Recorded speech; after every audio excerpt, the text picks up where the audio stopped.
ابو بکر صدیق وہ ہیں جن کے لیے آقا نے فرمایا ارحم امتی بھی امتی ابو بکر، حضور کی امت میں ابو بکر سے زیادہ ٹھنڈے نرم دل والا اور کوئی اور ابو بکر صدیق کا بوڑھا والد حضور کے دربار میں پہنچا، چہرہ سرخ اور غصے میں، اور حضور سے آ کے کیا کہا، اے تواڈے ورکر دے حال ویکھے نے، اے اپنے کارکن دے حالات ویکھے نے، کیا ہوا؟ کہتے یہ ابو بکر نے میرے چہرے پہ تھپڑ مارا ہے۔ حضور نے فرمایا ابو بکر؟ ہاں ابو بکر نے چہرے پہ تھپڑ مارا ہے۔ حضور نے بلایا، ابو بکر باپ کے چہرے پہ تھپڑ مارا ہے۔ ابو بکر کیا کہتے ہیں، اگر میرے قریب تلوار ہوتی تو اس کی گردن اتار دیتا، میرے سامنے آپ کی گستاخی اور میں برداشت کروں؟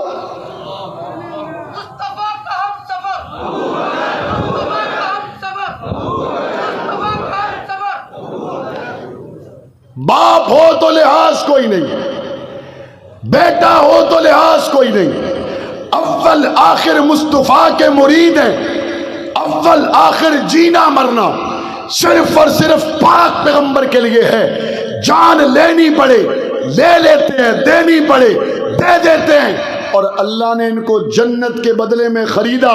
میں نے کہا رب کریم یہ فصل جب تیار ہوئی تو اس کا اثر کیا ہوا؟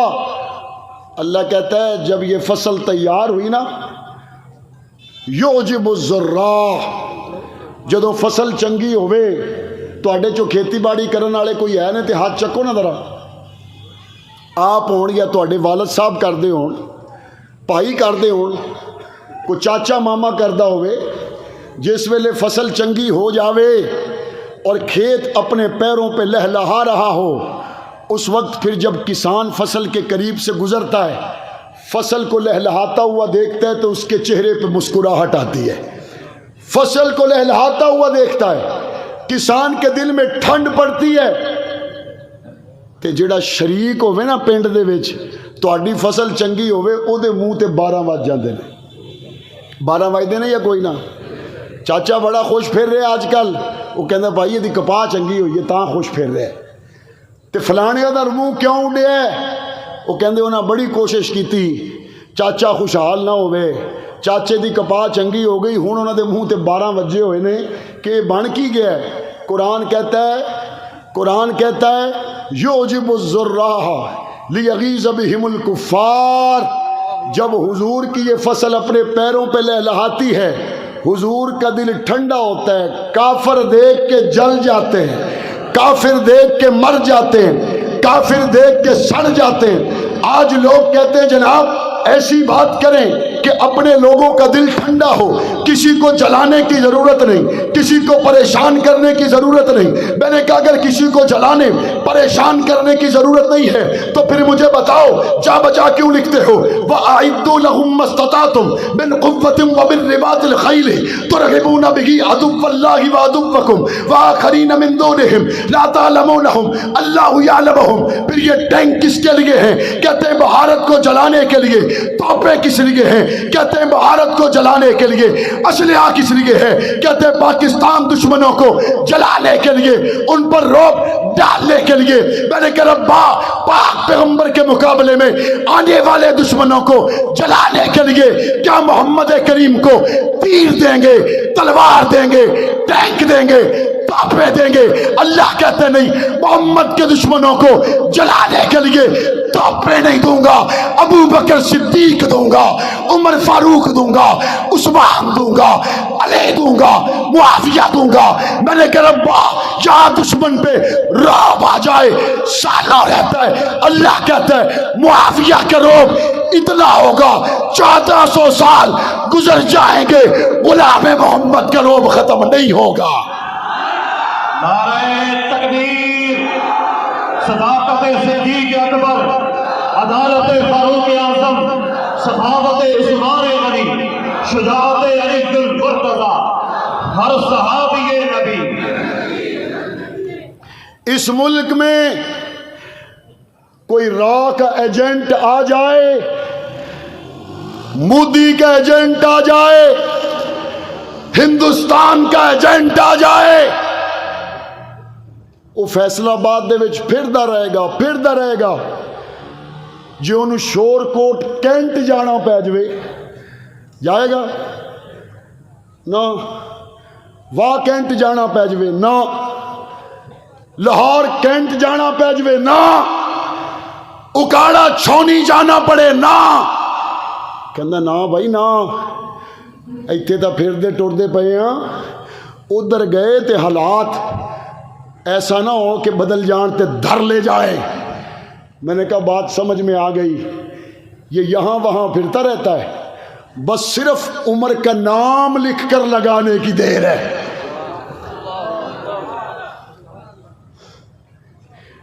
صرف عمر کا نام لکھ کر لینے کی دیر ہے۔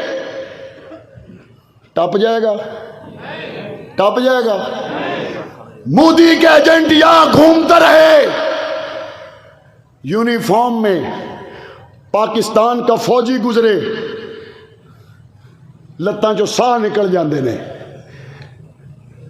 اور یہاں وہاں ادھر ادھر پھرتا رہے گا، لیکن جہاں سے حق نواز کا غلام گزرے گزر نہیں سکے گا۔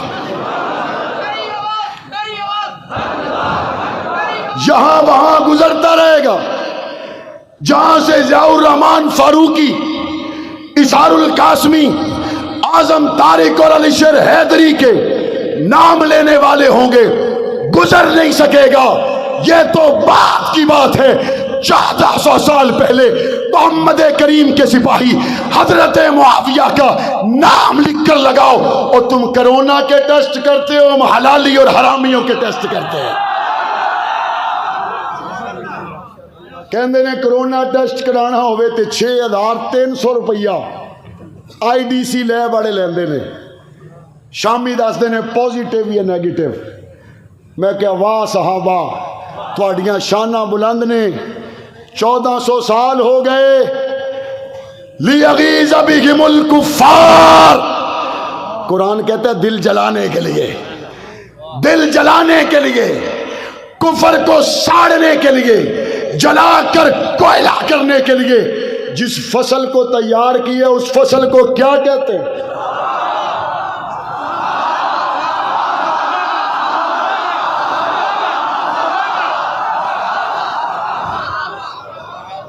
وہ فصل کون ہے؟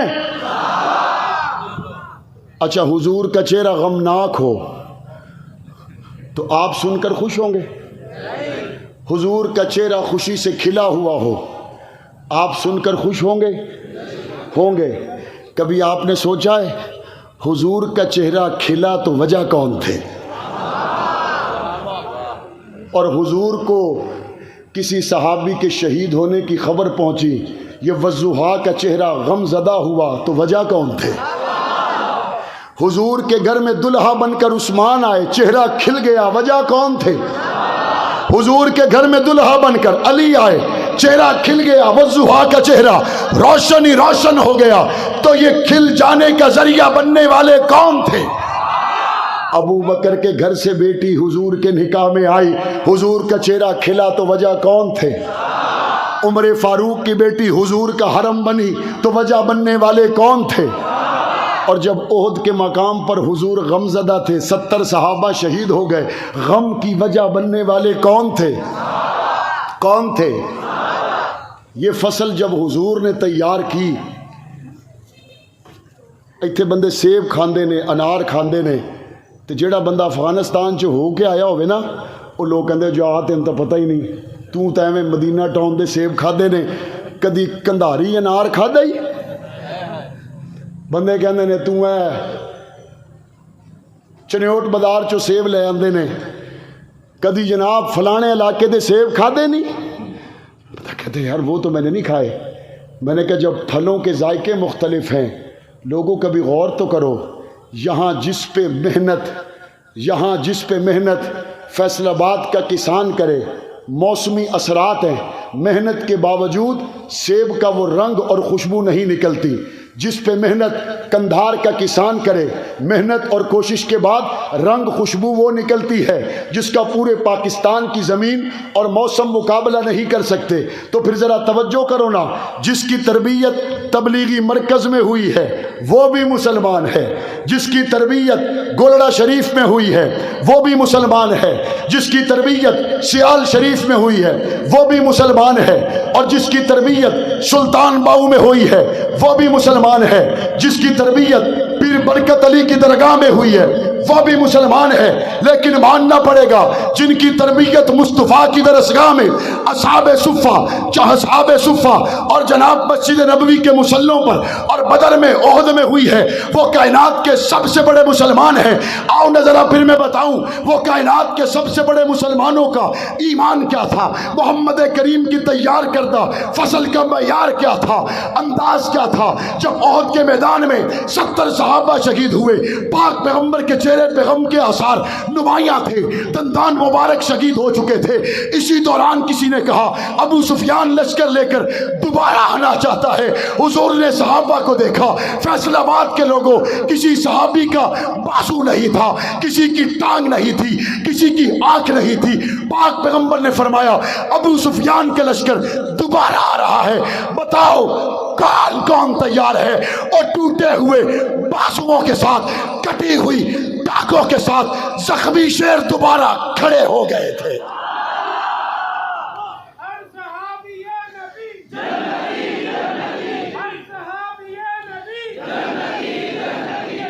یہ حضور کے تیار کیے ہوئے تھے کہ جب خندق کے موقع پر 12,000 کا لشکر بنو نذیر ابھار کر لے آیا مدینے کی طرف, ایک فوج آ رہی ہے, دوسری آ رہی ہے, تیسری آ رہی ہے, اور یہاں صحابہ مٹھی بھر, سردیوں کا موسم, خندق کھودی ہوئی. اور قرآن کیا کہتا ہے؟ قرآن کہتا ہے بلغت القلوب الحناجر وتظنون باللہ الظنون. قرآن کہتا ہے کلیجے حلق میں آ گئے, دل دھڑکنا تیز ہو گئے. قرآن کہتا ہے ہنالک ابتلی المؤمنون وزلزلوا زلزالا شدیدا. قرآن کہتا ہے وہ ایسی آزمائش تھی جس نے بندوں کو ہلا کر رکھ دیا. اور جب لشکروں کے لشکر آئے صحابہ کانپے نہیں, بلکہ قرآن کہتا ہے وَلَمَّا رَأَى الْمُؤْمِنُونَ الْأَحْزَابَ قَالُوا هَذَا مَا وَعَدَنَا اللَّهُ وَرَسُولُهُ وَصَدَقَ اللَّهُ وَرَسُولُهُ. قرآن کہتا ہے جب یہ لشکروں کے لشکر آئے, صحابہ نے اس وقت کہا ہاں یہی ہے وہ وعدہ جو اللہ اور اس کے رسول نے کیا تھا کہ آزمائش آئے گی. یا رسول اللہ, جب آپ کے ساتھیوں نے لشکروں کے لشکر دیکھے, فوجوں کی فوجیں دیکھی, ان کی کیفیت کیا تھی؟ قرآن کہتا ہے وَمَا زَادَهُمْ إِلَّا إِيمَانًا وَالتَّسْلِيمًا. لشکروں کو آتا دیکھ کر ان کا ایمان اور زیادہ ہو گیا. دنیا آج حیران ہے, 44 ملکوں سے لشکروں کے لشکر آئے, دنیا حیران ہے وہ ملا عمر کے بھائی جیت کیسے گئے. دنیا حیران ہے وہ امریکہ اور یورپ مل کر آئے, طاقت اور اسلحہ کے ساتھ آئے, یہ جیت کیسے گئے. انہوں نے محمد کے غلاموں سے سبق سیکھا تھا. جب فوجوں کی فوجیں آئیں, اور قرآن نے یہ بھی بتایا مومنات عورتوں کو کہتے ہیں, مومنین مردوں کو کہتے ہیں, لیکن یہاں قرآن نے بتایا وہ جب فوجوں کی فوجیں سامنے سے آئی, جن کا ایمان زیادہ ہوا وہ کون تھے؟ قرآن کہتا ہے من المؤمنین. یہ کہہ دینا کافی تھا کہ وہ مرد مسلمان تھے, یہ کہہ دینا کافی تھا, لیکن قرآن کہتا ہے رجال. اے چنگے پلے تگڑے مرد سی, ماڑے بندے دا کام کوئی نہیں. من المؤمنین رجال. کمزور مسلمانوں کی حالت کیا ہوتی ہے؟ 20 سال پہلے ہم نے امریکہ کو اڈے دیے, 20 سال پہلے ہم نے کہا کہ جناب اگر آج ہم آپ کی بات نہ مانیں تو ہمارا ملک نہ رہے گا. اور جب ان کو کہا گیا جن کے خلاف اڈے مانگے جا رہے تھے بتاؤ ملا عمر تم نے کیا سوچا ہے؟ انہوں نے کہا ہمارا تو ایک بات ہے، تمہاری نظر اسباب پر ہے، ہماری نظر مسبب الاسباب پر ہے. گل نہیں مک گئی. اور آج 20 سال کے بعد نتیجہ کیا نکلا؟ پاکستان کے اندر جس کو نام نہاد دہشت گردی کی جنگ کا نام ہم نے دیا، ہمارے اس کے اندر شہید ہونے والے لوگوں کی تعداد ہے 78,000. کتنے؟ 78,000. اور 20 سالوں میں جو طالبان نے جنگ لڑی ہے اس میں ان کے شہید ہونے والے بندوں کی تعداد ہے 52,000. من المؤمنین رجال، مرداں وانگو کھلو جاندے تو آج تمہاری بھی غلامی کی زنجیریں ٹوٹ جاتی. جو اللہ پہ بھروسہ کرے اللہ اس کو کبھی رسوا کرتا. اور آج غلامی کی زنجیریں حضور کے غلاموں نے توڑی یا نہیں توڑی؟ بلند آواز سے بتائیں. اور یہ غلامان صحابہ سے سیکھنے والے لوگ تھے یا نہیں تھے؟ حضور کے شاگرد کون تھے؟ بھئی اب تو آپ کو ورد تیز کر دینا چاہیے. حضور کے غلام کون تھے؟ وفادار کون تھے؟ رضاکار کون تھے؟ شاگرد کون تھے؟ لگائی گئی فصل کون تھے؟ سفر حضر کے ساتھی کون تھے؟ بے سر و سامانی کے عالم میں ساتھ دینے والے کون تھے؟ کبھی نہ پیچھے ہٹنے والے کون تھے؟ ہر دم ڈٹنے والے کون تھے؟ آگے بڑھنے والے کون تھے؟ جانے دینے والے کون تھے؟ بچے یتیم کرانے والے کون تھے؟ گردنیں کٹانے والے کون تھے؟ ہمارے امام کون ہے؟ ہمارا آج کون ہے؟ ہمارا کل کون ہے؟ ہم ہر زبان پر کون ہے؟ ہر سینے میں کون ہے؟ دونوں ہاتھ کھڑا کر کے بتاؤ ہر دل میں کون ہے؟ محبت کون ہے؟ جنون کون ہے؟ جذبہ کون ہے؟ جرت کون ہے؟ عزیمت کون ہے؟ ہمت کون ہے؟ آج کون ہے؟ کل کون ہے؟ پیر کون ہے؟ مرشد کون ہے؟ صحابہ صحابہ صحابہ صحابہ صحابہ صحابہ صحابہ.